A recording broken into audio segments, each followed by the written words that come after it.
So this week we're going to talk about some previews in a book put out by Marvel called Point One. Tony Daniel takes over from Jim Lee on Justice League number 13. And another Image comic. This time we've got Mind the Gap.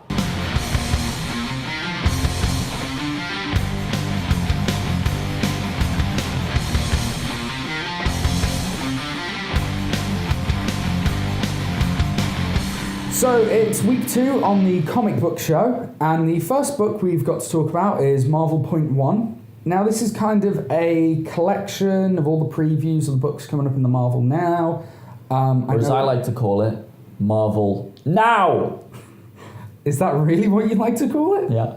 Marvel Now! It's capitalized and there's an exclamation mark. I feel like that's the correct pronunciation. Fair. Well, I know I wasn't going to pick this up, and then you were persuaded by the Scotty Young babies. I was. It was a very cute cover. It is adorable. I liked it. Oh, that's not all I was persuaded by. I was persuaded by Nova. Yeah. I was persuaded by Young Avengers. Yeah. So let's get into some of those, shall we? Yeah. So the Point One is kind of driven by this narrative of this time traveler who's speaking to Nick Fury, and instead of warning him about the future, he's kind of telling him what's going to happen with uplifting stories. Which one would you like to talk about? Well, I think the best way to approach this is, which ones are you going to be buying and why? Okay. I will now answer that question. Answer it. I will be buying Nova. A, because I've never bought a Nova comic before. Mm-hmm. I don't know much about Nova, but he's cool. I liked him a lot in Avengers vs. X-Men. Also because I like the art. It was a very cool... In fact, he feels like he should be a character in the Young Avengers. He's a younger Nova than we've seen. He's kind of inexperienced. He's quipping, kind of Spider-Man-esque. And I didn't think the actual preview was that strong, really. I mean, it was kind of generic, actually. But I'm excited for this character.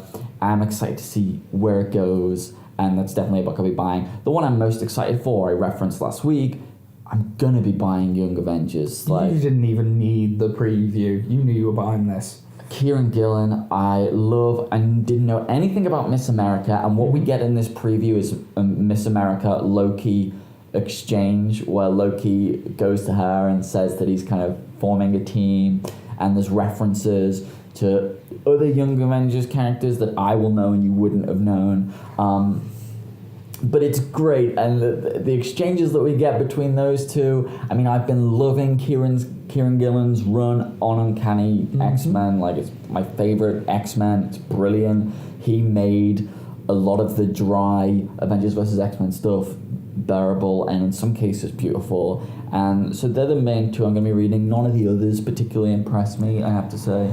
Well, Young Avengers definitely impressed. I really liked the page at the back, and it's Loki's wanted ad. Yes. My favourite of those descriptions is young, wealthy girl with no superpowers, but a bow and an arrow. That's very important. That is important. I like that. So I'll definitely be picking that up.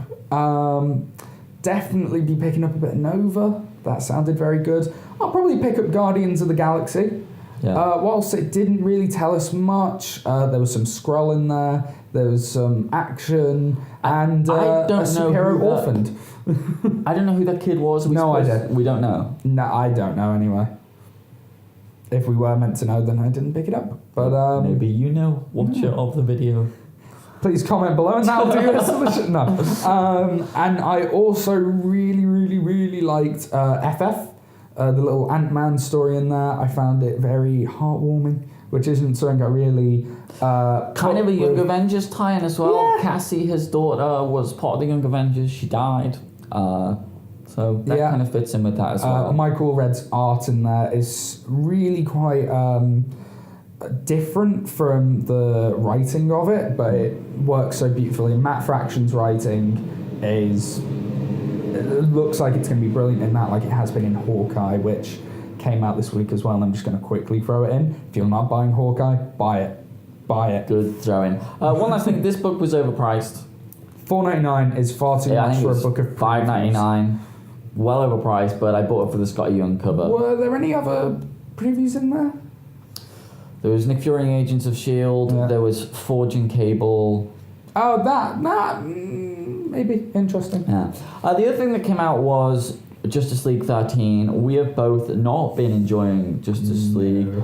And mainly because Jim Lee's art has been solid but not groundbreaking. We've seen some great art from DC. He also hasn't been getting it out on time. Tony Daniel, who has now taken over, has been doing a lot of the fill-in work for him. And so my issue here is, a lot of people are having problems with Justice League. Why would you then sign on Tony Daniel, who is ostensibly a Jim Lee clone, in terms of his art, not in terms of his physical appearance? Well, yeah. Why would you do that? It just looks like the same book. I mean, I suppose that's what they're going for. It's a style that sells, but Tony Daniels' art isn't very good. I think his art's fine. It's just not very original. It's not No, unique. not at all. I mean, that's Jim Lee gets away with it because it's his art style, whereas Tony Daniel doesn't because, yeah, you're right, it's just a clone. As far as the book goes itself, I really didn't like it. I refuse to pick up any more Justice League Yeah, books. it's all over the place. It really is all over the place. There's this thing going on with Superman and Wonder Woman that Cheetah's Green Lantern's there not in now. it, so there's no comedy. Cheetah is an A-class Wonder Woman villain, but she's not a match for the Justice League. And she just appears, and it's. I'm going to throw this out there. I don't think Jeff Johns is a very good writer. He's not showing it at the moment. I haven't read a good Jeff Johns story in a long time, and I'm not enjoying this book. I'm going to continue to pick it up. I can't not pick this book up because I feel like it can be good. It's got the potential, and it just needs a change of creative team. We just need someone who's coming. Jeff Johns is this established writer, and he's writing this story that is kind of fairly generic. We need someone to come on this book that's fighting for it. Well, Justice League of America, we got our first glimpse at that in the back of Justice League, which was with Green kind of Lantern, Steve Trevor. semi-interesting. Jeff Lemire writing it. Yeah. What do you think about Fine. I yeah. like Jeff Lemire, but the story itself wasn't anything special either. that? No, and I won't be picking up that book either. The book was kind of a whole lot of blah, and yet I feel really stupid because I'm still buying it. The kind of to be continued moment as well was ridiculous. Yeah. Beyond. The book's all over the ridiculous. place, and I'm really. It's one of the New 52 launch books. And the Flash looked terrible in this book. Like, the artwork on the Flash was just bad. Wasn't great. So last week we talked about Saga, and we both really enjoyed Saga. This week we have a new book from Image Comics, which has actually come out in issues in the trade. They shoot these trades out. They really do. I mean, the last one of this, I think issue 6 or maybe 5. issue 5, what this ended on, came out about a month ago. Not so long ago, they shoot them out. They do, but it is a book by Jim McCain. I remembered that. Jim McCann. Jim McCann. Ha! So I couldn't even read.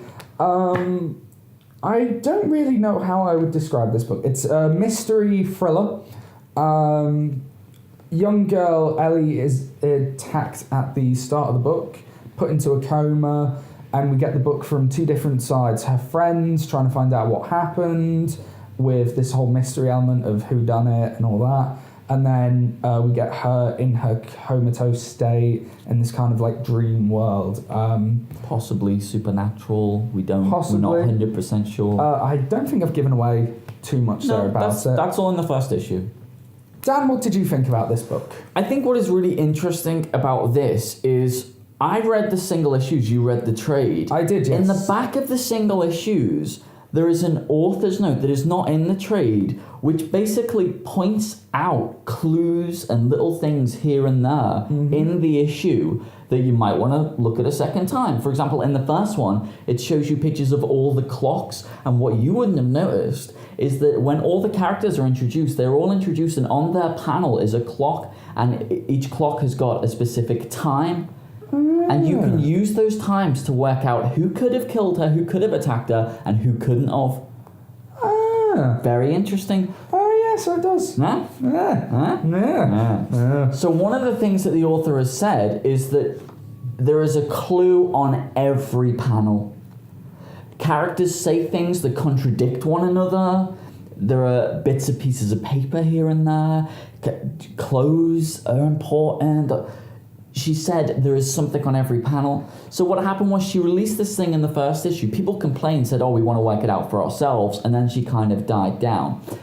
So my review of this, I really wanted to love this book.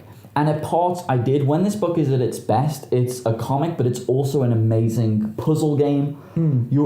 The author has really put a lot of thought into. It's almost Cluedo, and you can look at these panels and you can play detective, and that stuff is really, really fun. I wasn't so fussed on the supernatural stuff. I would have preferred the kind of straight mystery, but maybe it still is that. And then I found also that I wasn't as engaged as I could be with the characters. But when this book is good, it really does sing, but it isn't the home run that I really wanted it to be, but maybe it will become. I agree on the most part. I didn't love it, but I very much enjoyed it.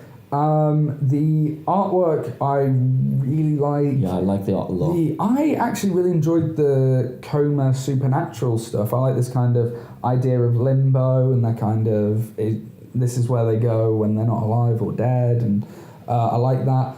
I like the fact that I don't know what's happening. I mean, I'm definitely going to read it again. It is the kind of book that you can reread, yeah. But yes, I did very much enjoy this book. And Image are putting out the most original work at the moment. Yeah, they're great. Okay, so join us on Wednesday for more comic book news, some stuff about S.H.I.E.L.D. and Agent Coulson. And then on Friday, we have our review of Season 3, Episode 1 of The Walking Dead. Super excited for that.